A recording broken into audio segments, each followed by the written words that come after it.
One of our clients at Stamina Lab, he said it's like he's an engineer, CEO, exactly, like your audience, trying to always look at, how I can solve the problem, how I can fix the problem. And he said, I felt like I've been on defense my whole life.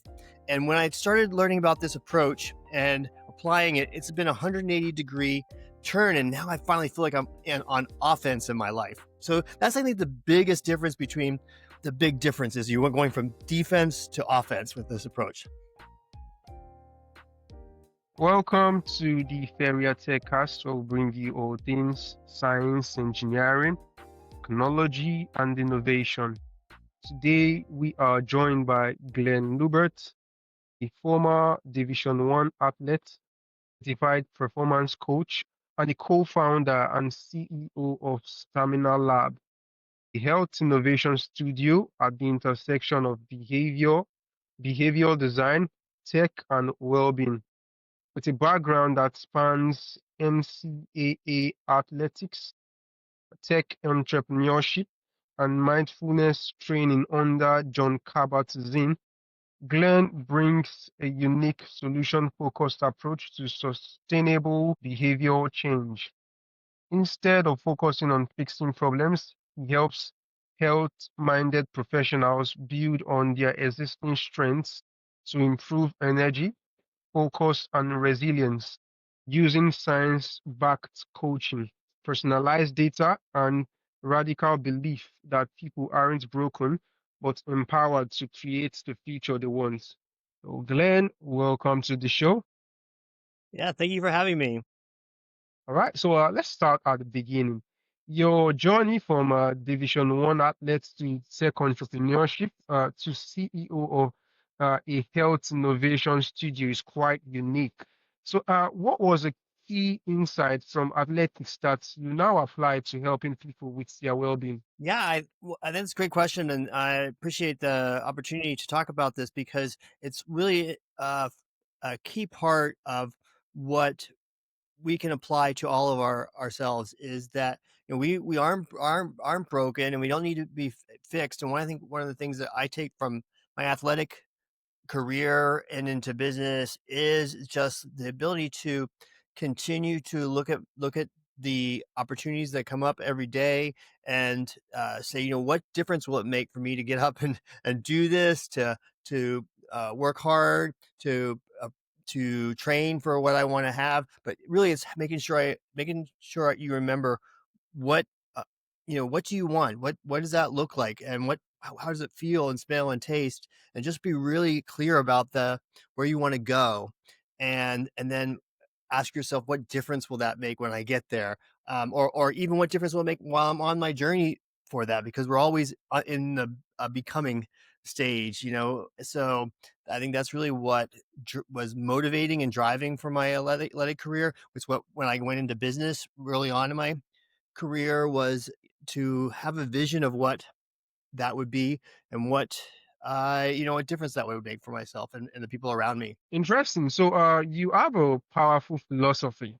You are not broken. So, for our audience of high achievers who are always trying to optimize and fix things, so what does that statement actually look or mean in practice? Yeah, because when we look at the try to figure out the root cause analysis of what's going wrong, we try to solve the problem, and when we try to solve the problem from the problem's standpoint, the solution can only come out of the problem. And when you look at it from possibilities, there's infinite ways to achieve that goal. Once you've pictured it, our brain doesn't know the difference between the past, present, or future. So when you envision that future, there's many ways you can get to that place. One of our clients at Stamina Lab, he said it's like he's an engineer, CEO, exactly, like your audience, trying to always look at, how I can solve the problem, how I can fix the problem. And he said, I felt like I've been on defense my whole life. And when I started learning about this approach and applying it, it's been a 180-degree turn. And now I finally feel like I'm on offense in my life.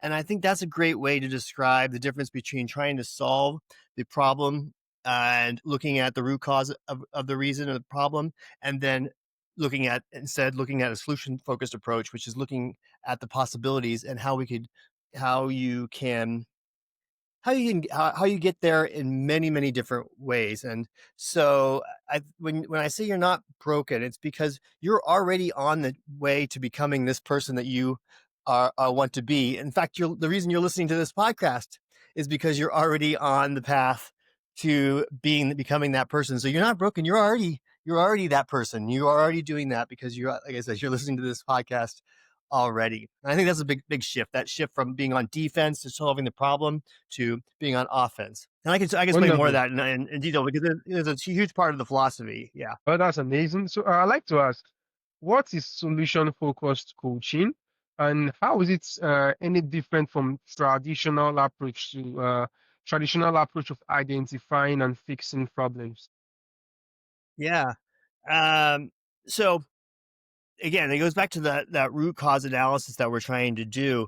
And oftentimes when we're like we're trying to solve a problem, we're looking for what's triggered that problem, and then trying to build a new behavior and putting that in place of that. So, for example, if we have a client that comes to us and says, "Oh, I've been really working really hard since I met you last, but this week I had a half a pint of ice cream, and I just feel bad about myself, and I just failed at what I wanted to do." And a traditional approach would say, okay, well, let's look why did you have that half a pint of ice cream, right? Why did you have that? And let's understand what caused the reason for you to have that half a pint of ice cream. And then whenever that happens again, we're going to replace it with something that's more healthy, or more aligned with your goals. And so that makes a lot of sense, right? We look for why did it happen? Let's look at the root cause and let's replace that with something else. So that's the traditional approach. And so the challenge with that is that, for example, the client said, okay, well, I had to have a pint of ice cream because my ex-wife called me, and I was, we got in a little bit of argument over the kids, and I guess was feeling bad about myself. And, I went for the ice cream. And so that's the reason I did that. So we would replace it with something else. But the challenge is then another stress is going to happen, and another stress is going to happen, another stress is going to happen. So it's kind of like a whack-a-mole game. We're just like whacking to all the problems and trying to put a replacement in for every one of those. So that's the challenge with the traditional approach. With a solution-focused approach, when they say, "Oh, okay, well, I had a half a pint of ice cream," we would say, "Okay, what kept you from eating the full pint of ice cream?" Well, I didn't eat the full pint of ice cream because I realized the strengths, skills, strengths, skills, strengths, skills. They list them out to you. They tell us what they did. And then when they hear that back, when the client hears that, or you can do this yourself, you can just do it in your self-talk or your own journaling. Ask yourself, okay, why didn't I do worse? So that could be having half a pint of ice cream. That could be, drinking some wine, or whatever you think is the, uh, failure that you did, that looking at, like, why didn't it happen even worse? Well, it didn't happen worse because of this and this. And so by looking at the strengths that you had, the skills and the resources that you brought to bear in that time, we've highlighted those. And you feel like, instead of re-traumatizing yourself, or that might be a lot to say traumatizing, but even going down the root cause, the negativeness of the guilt and shame of why you did that, instead of focusing on that, we're focusing on what you actually did. You stopped at a half a pint of ice cream, and that by realizing that, you're like, okay, that I feel better about myself because this is what I was able to do. So the next time any stress comes up in your life, whether it's that example that I gave you or anything else, you realize, hey, I have the capacity to be able to solve this problem. And maybe the next time you don't eat the whole half pint, maybe you only eat a quarter pint, maybe you don't even eat it at all, or maybe even eat more, but it doesn't matter. You're looking at what you did do, what strengths you did bring to the situation, and focusing on those. So that gives you agency. It gives you confidence to handle anything else in the future. So that's, I think, the biggest difference between one of the big differences between a solution focused approach and traditional coaching. The traditional coaching works. That process that I explained works, but it's people don't stick with it as long enough as much. It takes much longer because we have to whack-a-mole all those different examples, and it's less joyful because you're looking at the guilt and shame that you did, and in this way you're looking at all the things that you are doing, everything you're bringing to bear. So does that make sense? I've given you a little bit of a story there for why that is a difference. And I could obviously talk about more about the future of what you do, but that's a great example of why I'm looking at things that you might have struggled with, looking at the root cause of that. The big difference is you were going from defense to offense with this approach. Fantastic, fantastic. So I like to ask what I would not just call a personal question for me, but I think for like several other people out there. So why do most behavioral change efforts and New Year's resolution fail? Okay, maybe, yeah, I think it happens generally, but I like to connect it to technical driven people for now because personally, I have made resolutions to okay change some particular behavior, aim at some certain new upgrades and behavioral change. But at the end of the day, after some months pass, I just look back and wow, I did not really keep to that. So I like to know from your own perspective, why do you think these efforts do not really, lead to the results that we intended in mind at the beginning? Yeah, Ezekiel, we'll give you an example of one. What's one that you tried that lasted for a little bit and then faltered? Give me an example that I can work with. Okay, say for example, I made up my mind that for every single day I'll read like 10 pages of a book and say Okay. I'm able to keep it for the first 3 weeks. But then I just skip a particular day, and that particular day I skipped just leads to a spiral. Oh, I've missed it. I can't start all over again. Basically, just how I stopped till like maybe started again some other time. Yeah. So I guess the first thing is defining what you're trying to do. So what when if you were reading every day, what difference would that make for you? And that's the first question I'd ask is, what difference would that make for you if you read every day? Go ahead, answer. What would you what difference would it make if you read every day? Well, I'll be a well-learned person. It's for self-development. I'll have a vast, ideas on several areas, and get inspirations from others people's work. So inspiration, you'll feel well read, um, and you'll have more information. And what difference would be having inspiration, being more well read, and having more information make for you? Okay, that's quite a tough question. You put me right on the spot there. Uh, what difference would having inspiration make for me? Hmm. So I think I've never that's a been great point. asked this one.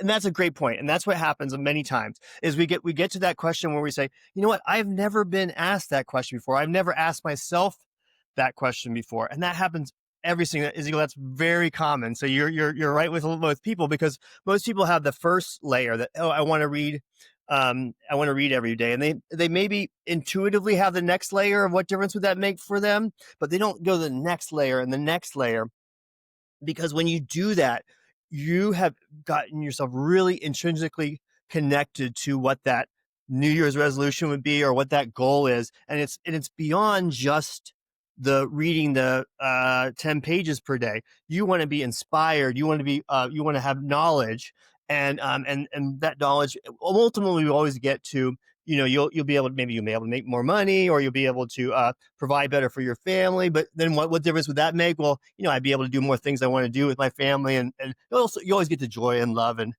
happiness. But when we say that, when we ask those questions, now when I say, okay, you want to be inspired and have knowledge every day, is really what you're saying. Yeah, the reading is the vehicle to that. But when I say, okay, what you value is the inspiration and the knowledge that you want to gain every day. Now we say, and we could go deeper, but now we say, we just went to the level you said, is that we want to be inspired and we want to have knowledge every day. Now there's many paths to that same river.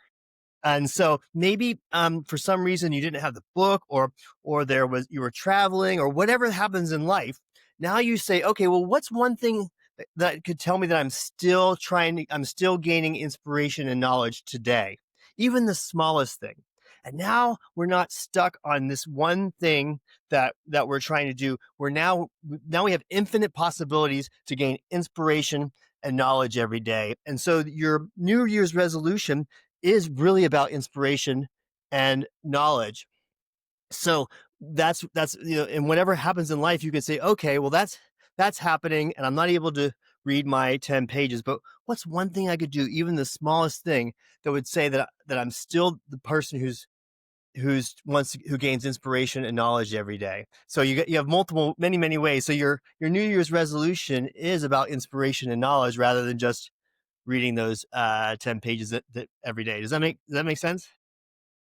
Yes, yes, it does. That is quite really interesting perspective to see things from. So let's talk a bit about what you call the eight magic words. So could you without giving it all away, tell us the general principle behind this shift? Yeah, so eight magic words are keys to self-talk. And they are important because we have a negativity bias in our brains. This is what helped keep us alive from the lions and when we were evolving to say, okay, well, we have to be worried about something coming and get us. So we're constantly on the lookout for things that could be challenging. So our negativity bias challenges us in our modern day, and we have self-talk in our head that labels or describes things like I'm a failure, or I'm not good enough, or I always mess things up. And these are common things that we all face, and we can't control our self-talk. It just comes and comes and comes and comes. And so what we want to do is give ourselves the opportunity to just crack the door open a little bit to possibility. And when you crack the door open to possibility, then again, all those infinite ideas are able to be available. So rather than the I always messed up. I wasn't able to read my 10 pages today. I'm just not able to do this. My New Year's resolution failed. I'm not good enough at doing this. I'm a failure. I always give up on my New Year's resolutions.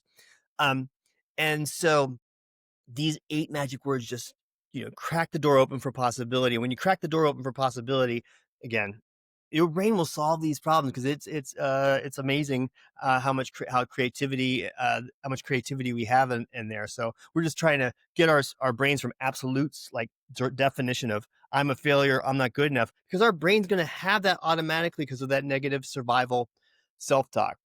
That's the kind of the general idea of how we're going to move from a permanent type of language to um, one that is more open. It's shifting that from that permanent or pervasive language that is constrained and transitory to something that just cracks it open for possibility. Fantastic, fantastic. So, could you, for a moment, tell us about Stamina Labs and what you do there, the service you offer, what a day working at Stamina Lab actually looks like? Yeah. So at Seminar Lab, we have a health coaching optimization platform. So where we help individuals and organizations improve their health and well-being and overall mindset and mental stamina by we have by coming on our platform and learning about this approach. We have monthly health quests, like we're about to have the self-talk mastery quest coming up. We just finished or we have coming up after that, setting boundaries during the holidays. How do we set healthy boundaries? Because we're overwhelmed with gluttonous things during the holidays. So how do we set those up? In January, we have how to actually achieve your New Year's resolutions, and I just gave you some of the ideas behind that. We have a restful revolution. Sleep is at the foundation of everything. It isn't everything, but it impacts everything. So we do monthly health quests and group coaching calls that with our core health group coaching membership. And so that's a big way most people work with us. We also do one-on-one coaching for people who really want it, who really want to get deeper in that. Again, we're helping people understand that you don't have to go through behavior change around the guilt and shame of change, but you have strengths and resources that you bring to bear to any problem. And when we describe that ideal future, you start to see the hope that you have. And it's about asking questions to yourself, asking questions. So what you get from working with us is the questions that you can ask yourself, so that way you can be your own best coach. We like to say you are your own lab, you are your own experiment, and you are your own best coach. All right, so I'll ask this question for the engineers and data-driven people in our audience. So, tell us, how do you use technology and personal data at Stamina Lab to support change without causing overwhelm? Yeah. So one of the things that people get stuck on in the data is when you come at it from a perspective of what what was wrong, what's broken for me, what's a deficit. So let me give you an example. So obviously I wear a wearable. I have a sleep tracking bed. So I love all the data. And oftentimes we say, "Oh, I didn't sleep well," uh, and let me look at the reason why I didn't sleep well and try to figure that out.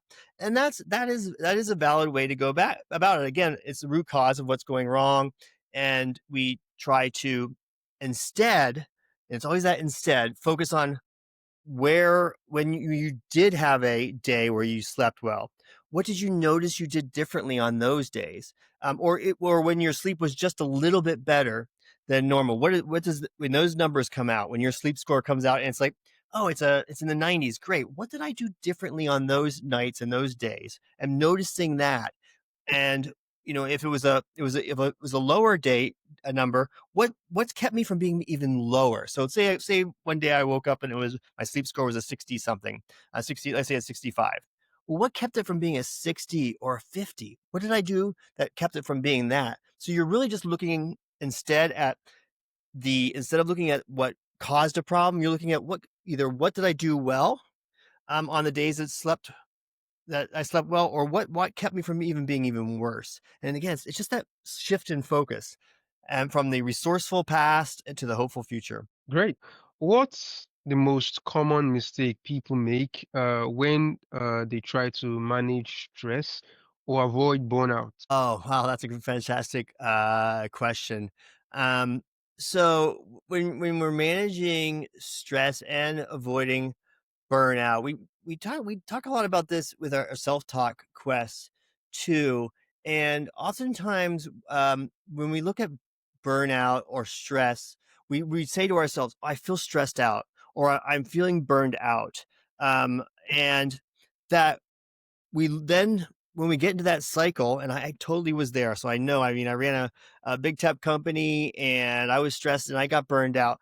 And part of that was that self fulfilling prophecy. The more you say it, the more you're looking for evidence that you are stressed and that you are burned out, and that overcomes your mindset, and you continue to reinforce and think that.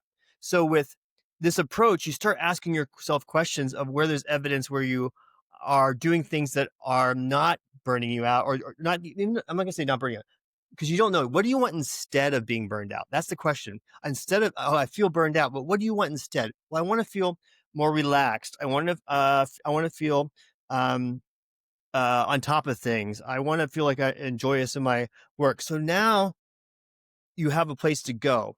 We like to say you get into a cab, for example, and you get to the cab driver and you say, "Okay, cab driver says, where do you want to go?" Well, I don't want to go over there because that stresses me out. Or I don't want to go over there because I'm get burned out. I'm like, I don't want to do that because that stresses me out. I don't want to do that because I'm burned out. I'm like, the cab driver says, all right, that's fine, but where do you want to go?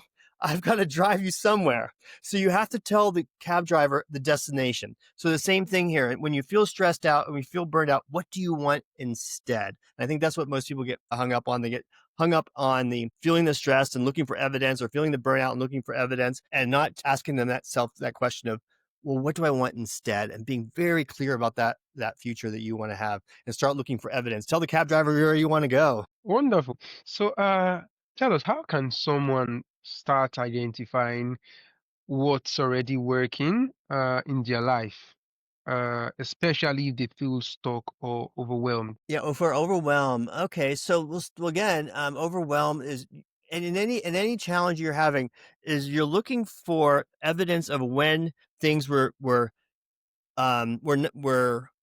well, what do you want instead of overwhelm? Again, I don't want to be calm. You want to ask yourself those questions, and looking for when are times when you were that, and you have to describe what that is. I don't know what your definition of what you want to be is different than my definition of what I want to be. So you have to ask yourself, well, what do I want instead? And then you say, okay, when were there times where I was like that? What was I doing? What did I notice about myself? What did other people notice about myself? Or if I was in that case, what would I be doing? And what would I be noticing about myself? And then or even when I was overwhelmed less, what was I doing? What did I notice about myself? And then you ask yourself, okay, in the next 24 hours, what's one thing, even the smallest thing that I could be doing that would tell me I'm moving towards that person that I want to be? One thing they could say was, well, I'm listening to Ezekiel's podcast. So therefore, that's one thing I notice that I'm doing that's moving me towards that person I want to be. So you ask that question whenever you're struggling, whatever, if it's overwhelm, burnout, stress, what do I want instead? And what would I notice I'd be doing? What would other people notice I'd be doing?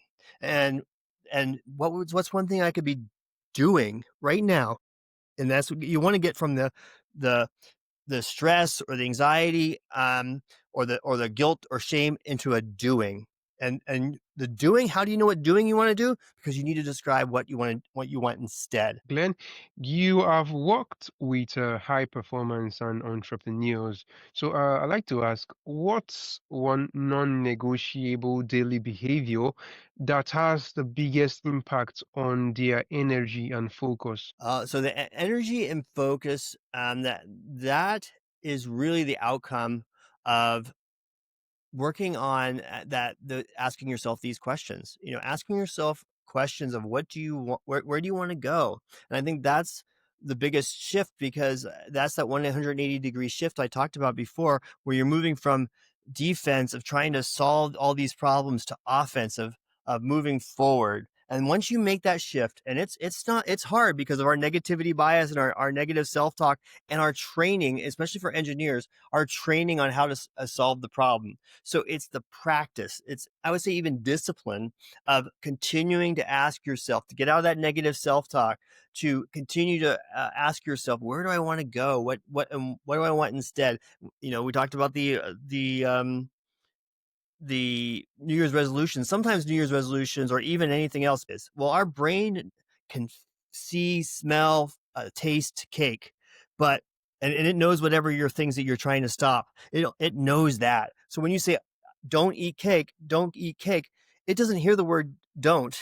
It only understands cake. So you need to describe what the other thing is. And when you're trying to do a negative, you don't know where you're going to go. You need to tell the cab driver where you're going to go. So the biggest thing that has the most profound impact for your energy and your focus is that shift to where you want to go. Wonderful. Looking at the future, how do you see technology and AI further personalizing and improving the way we approach health and behavioral change? Yeah, well, I love using my Chat GPT. I call it Chad. I call it Chad. Chad to help me out. And so one of the things is that it can help you with trends that you're looking at. And I think that the more information that you can build around your model for you, can help give you insights to help you ask these questions, that especially if you tell it, I want to look at this from a solution focused perspective, because these tools are built off of our collective human knowledge, it's negativity bias, so it's going to go in the negative space. It's going to go on the root cause analysis. So really being able to use it in a way that, you again, just asking those questions, and that's what these tools are great for. But you have to know what questions to ask, and so that's where I think that where our training is, and our coaching is so valuable, because now once you understand these questions, no matter what data you put into your Chad, whatever data you give to Chad, or any of your own chatbots or tools, um, you have to know what questions to ask it. And I think that applies for any discipline. Anybody knows that's really the key. If you're a subject matter expert in something, that's really where you can unlock the power of these tools.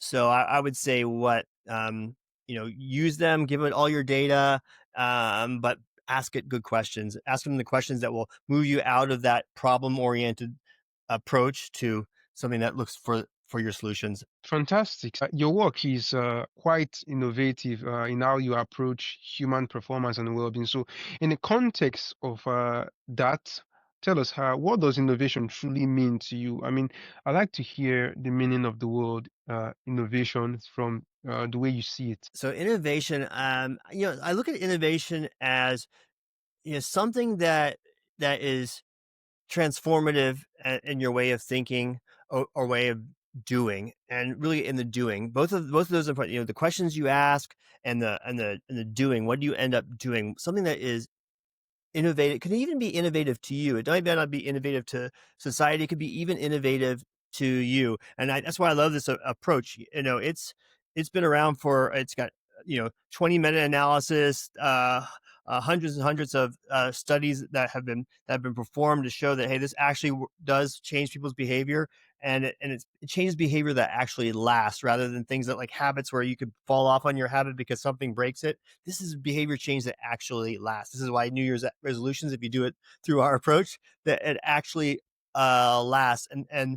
And while it is innovative in behavioral science, you might be just hearing this for the first time, so it's innovative for you. So continue to be curious, and ask yourself curious questions. Yours, as an example, that's why you read for that innovation. Innovation is about curiosity, and it could be individual innovation or it could be a global innovation. But try the innovating with yourself is what I call what I think about is best about innovation. Wonderful, wonderful. So, finally, Glenn, where's the best place for listeners to maybe go learn more about your work, Stamina Lab, or just generally contact you to ask some questions and learn more about what you do? Yeah, well, you want to visit staminalab.io. That's staminalab.io. And there you can download the 8 magic words that we talked about. There's a whole PDF on there. You go to our homepage and you can click and go right to download the 8 magic words right at the top of the screen. You can also schedule a complimentary coaching call with me or one of my team members. Just go to the coaching section on there and fill out the form, and you schedule right on there to schedule a coaching call with one of us. And happy to do a little bit of coaching around this approach, similar to what we were doing with when I was doing with you. As you always get to ask you some questions, put you on the not put you on the spot, but get you to the point where you're like, wow, I never thought about that before. And once you hit that point, that's when you're innovating. Is when you're like, oh, I never thought about that before.